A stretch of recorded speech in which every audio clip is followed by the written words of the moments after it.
Thank you very much, Joachim.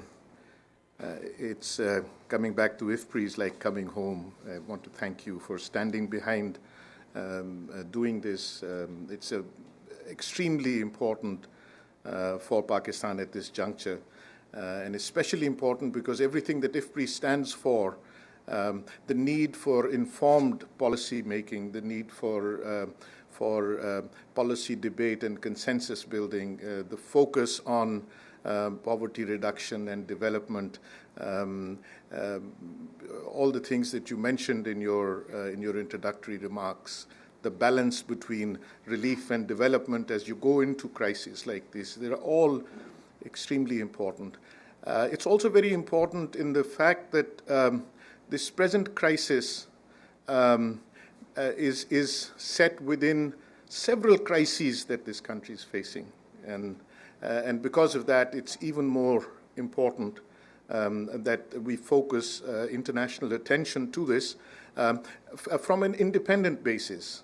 So the three panelists here are completely independent, and as you will find out, have absolutely no hesitation in speaking their minds. Information is a serious constraint in the current crisis. So when I was preparing for this, what I'm going to do, I might go maybe 2 or 3 minutes longer than the allotted time, is to provide you with as much information that is available on the crisis in Buner and Swat. These are 2 districts of Pakistan. But I will set this then within the larger crises in the country and define what I think are the crucial areas that we need to focus on at this time and to draw international attention and get this going. And that's why IFPRI is such, it's just absolutely the right place, and I want to thank you for standing behind it. I want to thank some of your staff also that helped put this together. Most of you have heard about the internally displaced persons, and the newspaper reports, etc., said that by the end of July, there were 3 million internally displaced persons that came out of Swat and Buner. This was what the newspapers carried. So we'll try and look at the plight of these people, the reasons that they were displaced. I will go very quickly through the chronology of events, but then the fact that they are now being repatriated under official order from July 13th and the consequences of that and the implications. And so basically the setting is that Swat has about 5,000 square kilometers. Buner is about 15,077. Swat has about 1.8 million people, Buner 0.65. Buner used to be a part of the Swat state. This was a princely state till 1969. It had a series of very enlightened rulers, people that focused on education and uplift of these people. These people are, by tradition, extremely hospitable and non-warlike, as opposed to the adjoining state of Dir. By the way, IFPRI ran a panel survey there for 8 or 9 years, so I have spent nearly a decade in this area and have great personal contacts. But what I'm going to try and do is present you with information as it exists, and then also present my interpretation of that information. I have a team of people that is working in Buner today. And just a few hours ago, I asked them to send me the latest sort of information, because some of this contradicts what you hear, even with very informed media, you know, the NPR reports, etc. Some parts of it are true, the fact that they are being sent back, etc. But what are they going to? And, you know, I'll just read very quickly from this. He says that life in Buner is highly charged, while the main markets have been forced to be opened, and services like banking, etc., are taking place. Schools that were not damaged are open, but only male children are going there. There is a great reluctance to send girls out because of the insecurities. Food and transportation are extremely serious issues. The price of food is 2 or 3 times what it is in the adjoining districts. Transportation is 3 to 5 times what it is in the adjoining districts. Power outages for 14 to 16 hours a day. Normal means of communication, for example, landlines, do not work. There's only one cellular phone company that's working, and only in certain places. All the roads are damaged, and with the onset of the monsoons now, the possibility that this gets worse, and the monsoons also bring diarrheal disease and other things that we will talk about. While the government has hastily shifted these IDPs from their camps in Mardan and Swabi, it is now establishing fresh camps within Dagar inside Buner. In fact, these IDP camps in Buner over the last 2 weeks have increased from 2 to 5 because these people just do not have the ability to go back to their own villages, etc., because of a host of these factors. So they have been forced from the settled districts into Buner and are now being kept in Dagar, and then the bottom line on this, he said, is that 6 hours ago, the Taliban blew up 8 schools in Chagarzai area of Buner. So information that is coming out is very filtered. Access to these areas is completely restricted to outsiders. You need very special permissions, and you need to be, in order to just go in. So in terms of commerce, etc., I'll describe what's happening to those things, and then a whole host of these other factors that are impeding the day-to-day life of the people in this area. I'll run through the chronology of events. I'm sure all of you are familiar with this. There was a breakdown. The provincial government of the frontier had agreed to the setting up of Islamic Sharia courts, etc., and to the other demands of these Taliban. But the interpretation that the government had was different from the Taliban. And once one stage was accepted, they moved on to the next, and it became almost an impossible situation where they wanted to set up an entirely different form of government and law, etc., within the country. Now, around the 5th of May, that's when this thing really started, these armed Taliban came back into Mingora. They rejected the agreement that had taken place, and they slapped what was a curfew and started blowing up schools. And they immediately gained control of 90% of Swat. So the Prime Minister ordered an all-out war, the Prime Minister of Pakistan, and the army started what is called this Operation Rahe-Rast. Now, the Swat Valley is completely closed from the back, and as the army moved in, while it did give some warning to people to move out, information flow and communication being what it is, a large number of these people were left in the full range of this cannon fire and had to suffer the same fate. So there was extreme. While thousands did flee, there was this huge humanitarian issue that erupted, for example, the United Nations declared that this was one of the worst human displacement crises that Pakistan was facing. There was open fighting in the streets. One very sad aspect of this was that the other provinces in Pakistan, and I think Nadeem will talk about interprovincial relationships and the access to resources and how they're controlled, refused to accept any of these IDPs.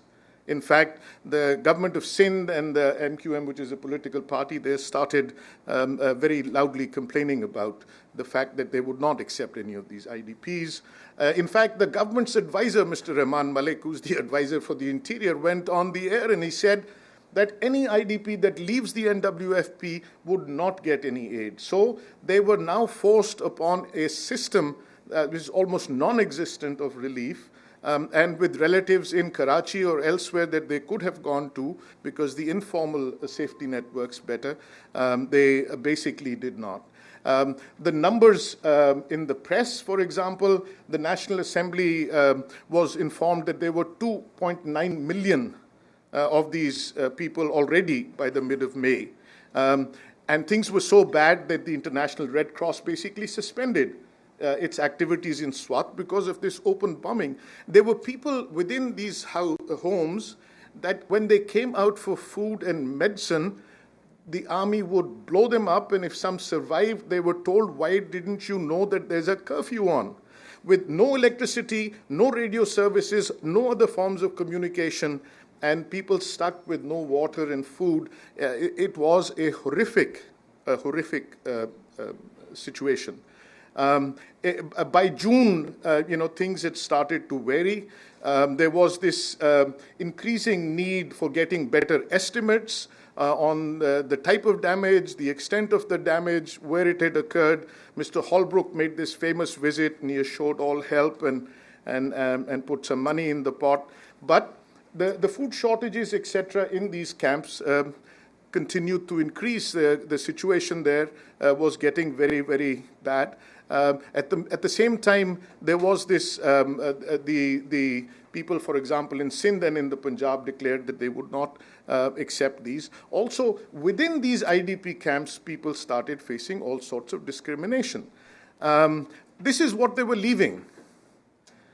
70% of Swat looks like this.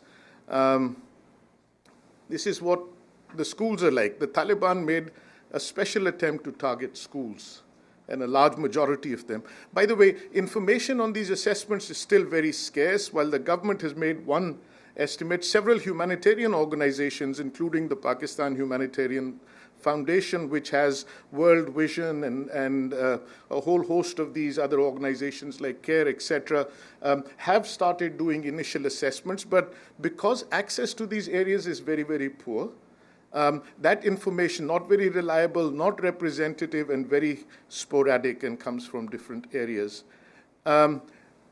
These people that came, if you look at the picture on the right here, they come from a cold climate. I mean, it's a hilly station. This was the Switzerland of Pakistan. They ended up in these IDP camps, where I've been to these tents. The temperature inside 120 degrees, and most of the women and the girls are not allowed outside of the camp for parda reasons, etc. It was absolutely inhuman.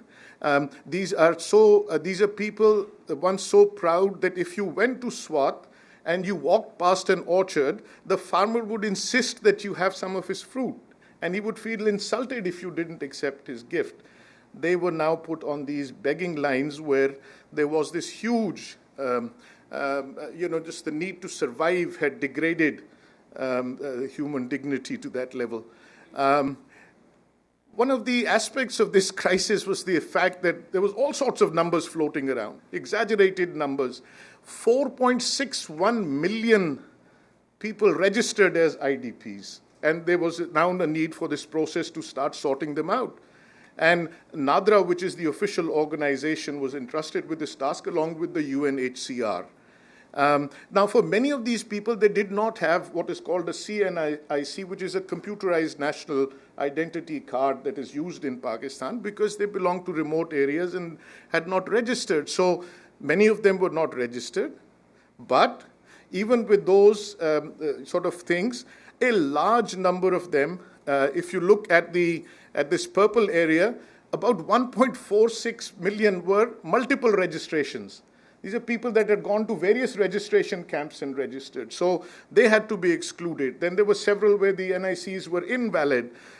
There were several where within the family there were double entries, etc. Having sorted all those out, as of July 11, the government declared that they were still in the process of documenting others, but that there were 1.96 million internally displaced people that had come out of Swat and Buner. Only a very small proportion of these, by the way, lived in these camps. 9%, according to the surveys that were done. The other 91% were living with friends and relatives and basically having to fend for themselves. In this background, on the 13th of July, the government ordered the repatriation of all IDPs back to Buner and to areas south of Mingora and Swat. They still said that the northern areas of Swat were not accessible, and according to this email I just read you, he states that 70% of Swat is still no-go. And 30 to 40% of Buner is also no-go, in the sense that you can't even physically go there. And I'm not talking about the fact that the others have no amenities, etc. So there was this repatriation back. Now, look at the major sort of activities in the area. The predominant activity was farming and agriculture. When they came out in April, May, the wheat was still on the fields. It wasn't harvested. Vegetables were not harvested. Their tobacco crop, not harvested. They ran. This is the season to plant corn that lasts them through the winter. They have been banned from planting corn because the size of the crop is such that militants can hide. So by decree, they cannot plant corn or sugarcane. Horticulture, they had fruits and orchards, very famous area for fruits and orchards, and they had these contracts with the main buyers, etc., that would buy the entire produce and pay them. They were not harvested, and they left. Those contracts failed. Livestock, large part of it because they had to come out. Now, Buner predominantly relies on livestock. In the non-farm activities, marble, gemstones, forest and timber products, household crafts, these were the other non-farm activities. Again, you need permissions to operate right now. External people can't come in. For the internal people, very little resources in hand. So the prospects of return to normalcy, very, very quick normalcy, very, very poor. Now, what are the major issues connected with this? One, this forced repatriation has increased the physical insecurity of these people, because once they left, the Taliban that are behind now say, because you left, you are not part of us. So they are now signaled out. And the official forces do not have the means to provide them with support. You need strict government approvals to move into these areas to work, etc. Outsiders are not permitted easily. And there are restrictions on local activities. I mentioned the tobacco and there is virtually no working infrastructure. The markets are ill-functioning or closed. The relief measures that have been put into place also are completely ill-designed. They have, for example, issued these ATM cards for 25,000 rupees per family. And the government claimed that 95,000 families had been. Where are they going to use these plastic cards in Buner? Where is the electricity to run those ATM machines? What is the number of machines in Buner? So it is with the packages. The World Food Programme sent out a food package designed for a family of 8 or 9. What's happened is that these people are having to live together now. So there's 2 or 3 or 4, and maybe one is registered and the other 2 or 3 or 4 are not. So you get a food package for 8 people that has to serve 25, creating all sorts of initial sort of issues. I'm going to take just half a second. This is a wonderful way of illustrating the types of risks that are inherent in this kind of situation. It goes from the micro, the idiosyncratic, all the way to the covariate macro type of risks, and lists the different types of calamities that, by the way, this is a great teaching tool that I've used all over the world, and it came out of work that was done here at IFPRI in the late 80s, etc., made famous by the World Bank and others later on. But the micro type of risks, etc., that are mentioned there, maybe the markets can handle. But as you move more towards the macro, the covariate, you need government. You need functioning government. And there are a host of these shocks that have occurred across the range, and not just in Buner and in Swat. I want to put this in the context of the overall situation. In 2008, the Asian Development Bank has done a study of 32 Asian countries. It ranked Pakistan second from the bottom in terms of a composite social protection index, which has the amount of social protection expenditures, coverage, etc., etc. So we have a very, very poor formal social safety net. Within Pakistan, poverty is highest in the NWFP, where these people are placed. These are the World Bank adjusted figures that you can look at. By the way, there's a huge controversy about the validity of these poverty numbers in Pakistan, and the bank and others have gone and ratified them. But if you look at this, the very interesting thing is, look at Sindh. In order to show a decline in poverty in Pakistan from 33 to 28, a 5% decline, they had to show poverty in Sindh declining from 37 to 22%. a 15% decline in those 3 years, whereas in Sindh there was absolutely no economic growth or other activity to bring this about, and yet it was ratified by the donors and the government, etc., and continues to receive. The whole country is food insecure. The recent estimate is that 77 million people below the minimum recommended dietary level, and a large part of this food security, if you look at it in terms of production, is in the NWFP. That the purple or blue portion there is the amount of the unmet requirements. So Punjab is the province that produces the excess. NWFP is the one that gets it in terms of the ability to buy again the frontier, huge increase in prices, very little increase in wages.